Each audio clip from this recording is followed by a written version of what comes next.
Hello, everyone, and welcome to Side Note.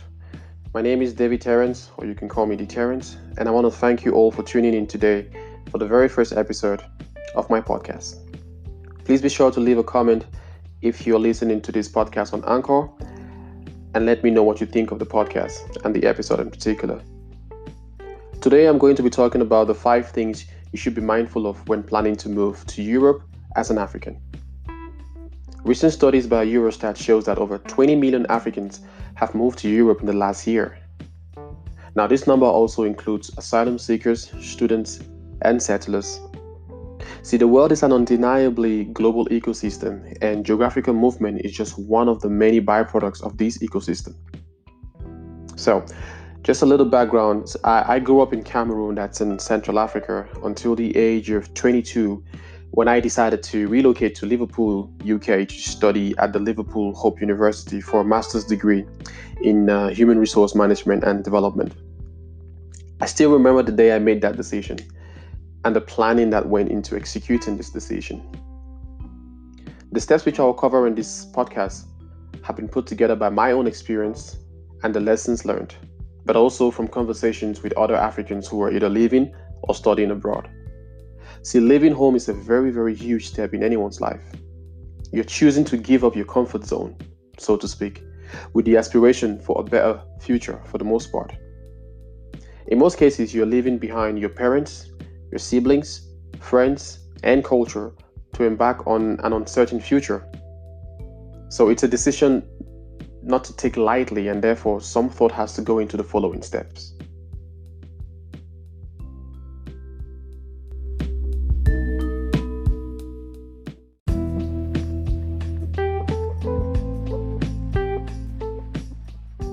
Step 1. Understand why you're leaving. For those of you who are already living in Europe, how many times have you received a message or heard the following lines from a friend or family member back home? It always goes something along the lines of, "Hey, can you send me a letter of invitation? I'd like to join you in the UK or whatever country it is you're based at." I know I've heard that a couple of times from my friends and some extended relatives. And every time I try to find out what exactly they intend to do once they are in Europe, the answer always goes something along the lines of, "I'll figure it out when I get there," or "I will hustle like everyone else." Now, understanding why you're leaving your home country is very important, as this gives you a good sense of focus, it gives you a purpose, and most importantly, it gives you a why. Most of us who come to Europe do so for several reasons, but the most prevailing one is for studies, so a bachelor or master's degree or whatever. A vast majority of those who leave for studies either go through the scholarship route, so Erasmus, Chevening, or Commonwealth Scholarship, just to name a few. Now, regardless of which category you fall in, if studies is your reason for leaving, then you will need to make sure that you have worked your way up to that stage. So by that I mean you have the right grades to be able to be considered for a scholarship consideration or get an admission into your desired university and department. And just in case I need to say this, you do not need to find a way to forge some sort of documents or certifications in order to get through this process. Either way, it's not going to work in your favor, because you're either going to be spotted during the application process and your application will be voided, or you could make it through into the admission and then you will be unable to live up to the expectations or to the standards which you falsely claimed you had. So in either scenario, you're pretty much shooting yourself on the foot. So I would definitely not advise that to anyone. Just make sure you're clear on why is it you're leaving your country. This is the first step in ensuring that you got your head on straight regarding your move.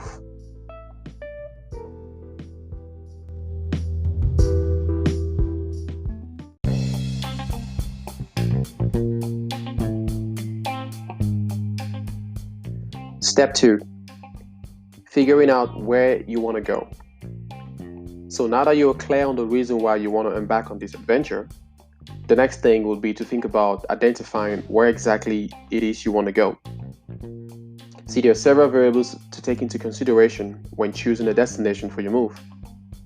Obviously, you must choose a country which offers your desired course of study if you're planning to study or a country that offers the favorable job if you're looking for a place to work. Now, you have to also have in mind the question of whether or not the degree in which you're going after is recognized. See, this is a question that most people overlook, and I know I did during that planning phase when I decided to head to the UK. Yes, there are some universities who offer degrees which are not recognized by most companies. For instance, if you hold a master's degree in human resource management in the UK and your degree isn't CIPD certified, then you will find it difficult to secure a job as compared to another graduate who has the same degree but with the CIPD certification. Now, the same goes for the fields of marketing and finance. This does not apply to every country, but it's something I would recommend you really investigate and consider when making your decision regarding which university and which degree you should embark on or you should take on. Also, choosing the right country and city to move is one of the most essential steps in relocating. There's also the socio-economic aspect of things, like what's the society like towards immigrants? What's the employment market like? Do they hire lots of experts, internationals, or is it very difficult to secure a job due to factors like limited job opportunities or talent saturation? See, all these need to be considered. One of the most important aspects of living in a new city is being able to integrate yourself. So make sure you do your research on the city that holds the university or the company you intend to go to or work at. See, this will help you have a plan and a clear image of what it would be like there. For those who are heading for studies, it would also give you a head start on things like where to sign up for contingent work during your studies, if you want to make some extra cash, what routes or options you may have after studies to land yourself your ideal job if that's what you're after, and many more. See, understanding what the job market is like is also another important step post your degree. So is the job market more degree based, like in Germany, or is it more experience based, like in the UK? See, I'm currently based in Germany for about 3 years now. And when you're applying for jobs here, it's all about what certificates do you have. As opposed to when I was in the UK, it's more about what experiences do you have in order to get the job. So you have to be aware of these factors because they vary per countries in most parts. And this would determine how you make your decision of where it is you want to study and also what you want to do after you study. Now, if the country you're going to is more experience-based, then you don't want to spend most or all of your time as a student doing these main jobs and the contingent work, as we call it. So you need to basically figure out what the market wants, find a way to equip yourself with the right skills needed, and then offer what the market wants. That way you put yourself at a competitive advantage. Oh, and there's the weather. Trust me, you do not want to leave the weather out. Like I said, probably I studied in Liverpool, and anyone who's been there knows the weather in Liverpool isn't really the best. It's always gray, it's windy, lots of rain, and the winters are a bummer, right? So if you are someone who is more into the whole tropical climate, you might want to move away from the northwest of the UK, and vice versa in any other country in which you're planning to go, because you're going to be basically there for the most part of your future, right? And you want to make sure that you're comfortable living in that city and loving the city in its entirety. I'm sure there's a lot more you can do when deciding on which city to relocate to, but I think these points are the ones I consider the most essential. And yeah, so keep those in mind and make sure you plan ahead before you make a decision on where exactly you want to go for your studies or work.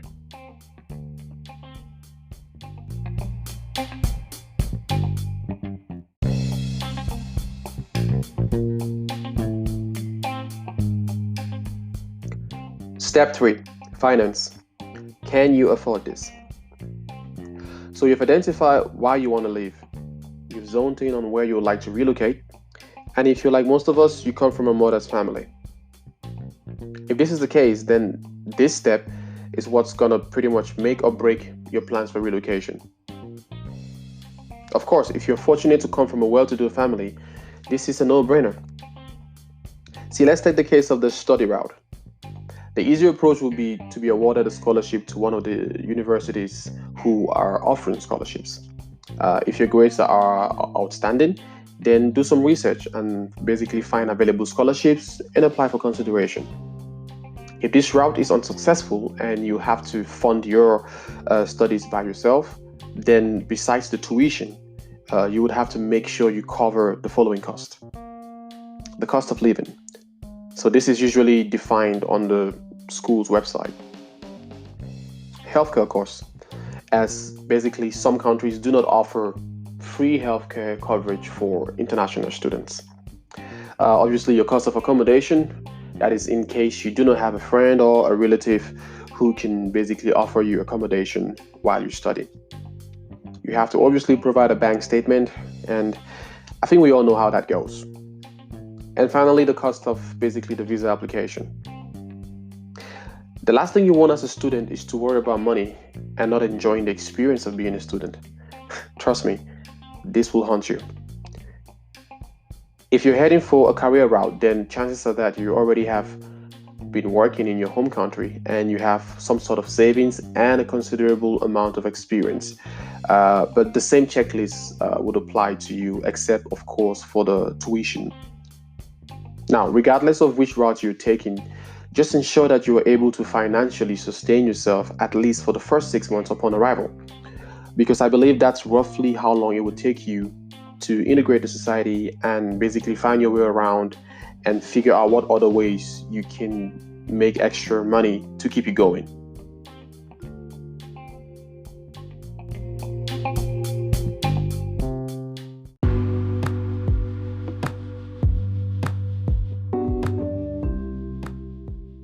Step 4.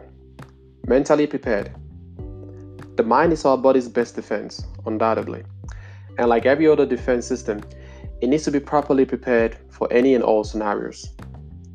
Now, most people who travel for the first time abroad go through mental and psychological stress during the first 3 months of arrival. This is a result of several factors, among which homesickness and cultural shock are the recurring ones. See, I remember when I just arrived in Liverpool, I think I was 3 weeks late due to visa delays, and thus I missed the induction with all the new students. So by the time I got to my hostel, everybody had already, paired up, made friends, and I was this odd one sticking out like a sore thumb. I didn't know anyone, and I had no idea what to expect from this new chapter which I had just embarked on. The weather was different, the people acted differently. I mean, not in a bad way, they were just different from what I was used to. And I had loads of catching up to do with school as well. All of that was quite overwhelming at first. And I remember asking myself, like, what the hell did you move all the way out to this place for? Why did you do it? Why did you leave a good job you had to come all the way here? Are you crazy? You're not gonna make it, stupid. What the hell? This was just one of the many instances during my time in the UK where I had a mental freakout as a result of the circumstances which were pretty much surrounding me. This is notwithstanding the reoccurring feeling of homesickness when all my mates will head to their families for the holidays like Easter and Christmas, and I'll be left alone or at some friend's family dinner who was kind enough to invite me over. I'll sit there missing my mom like crazy and wishing nothing but to get a chance to head home. See, my situation is unique, and I'm sure yours will be too. But these moments or similar moments will occur regardless. It is important to get an idea of how life will be like in what will be your new home.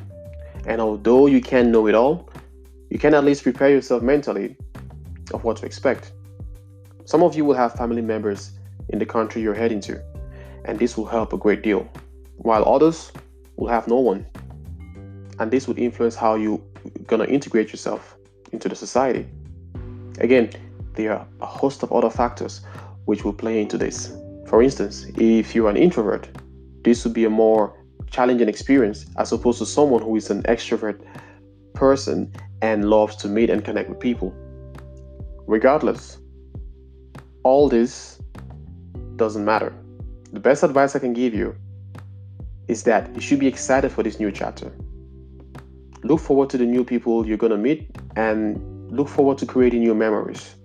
Treat every moment as an opportunity to learn something new. And in time, everything will be fine. You will slowly ease into the new environment, adapt to the new society, and you finally notice that this place could be your new home.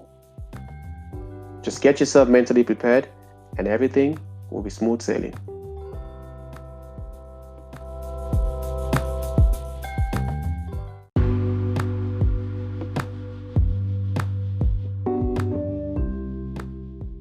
Step 5. Always keep the end in mind. See, it's very easy to get distracted from your goal when you relocate to a new country. There are new people to meet, the excitement of a new city and all what it has to offer, and hanging out with people who do not necessarily have the same need to succeed as you have. See, keeping your why at the back of your mind is essential to make sure that you do not lose sight of the objective and goal you set for yourself when you left your home country. Now, it's perfectly okay to socialize and integrate yourself to your new environment. Just always remember where you came from, why you're there, and what you need to do to reach your goals. See, most of the friends you'll be hanging out with are either nationals or come from a wealthy family or don't really have the same need or pressure to succeed as you do. Always remember that everybody has his own journey that you're embarking on. You shouldn't tag along or become an escort rider for someone else's pleasure. Always keep your why at the back of your mind. And this will help you stay on track and not get misled into forgetting the purpose of your journey over there.